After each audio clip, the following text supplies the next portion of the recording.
The Magnificent Ambersons by Booth Tarkington. Recording by Lawrence Skinner. Chapter 1. Major Amberson had made a fortune in 1873 when other people were losing fortunes, and the magnificence of the Ambersons began then. Magnificence, like the size of a fortune, is always comparative, as even magnificent Lorenzo may now perceive if he has happened to haunt New York in 1916, and the Ambersons were magnificent in their day and place.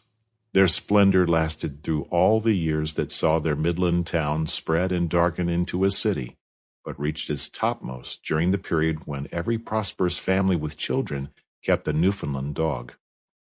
In that town, in those days, all the women who wore silk or velvet knew all the other women who wore silk or velvet, and when there was a new purchase of sealskin, sick people were got to windows to see it go by. Trotters were out, in the winter afternoons, racing light sleighs on National Avenue and Tennessee Street. Everybody recognized both the trotters and the drivers, and again knew them as well on summer evenings, when slim buggies whizzed by in renewals of the snow-time rivalry.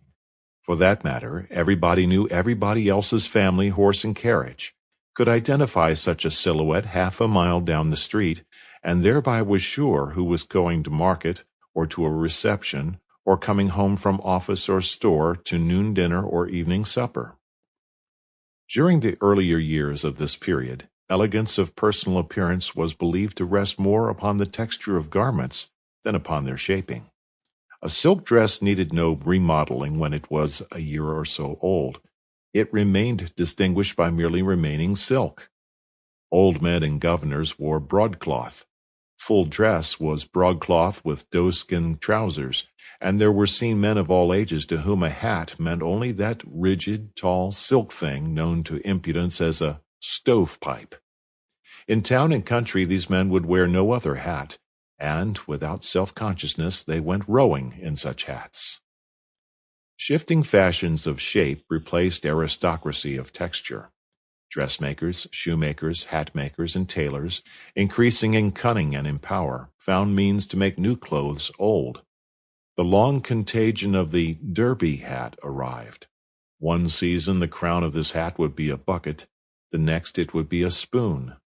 Every house still kept its boot jack, but high-topped boots gave way to shoes and Congress gaiters, and these were played through fashions that shaped them now with toes like box ends, and now with toes like the prows of racing shells.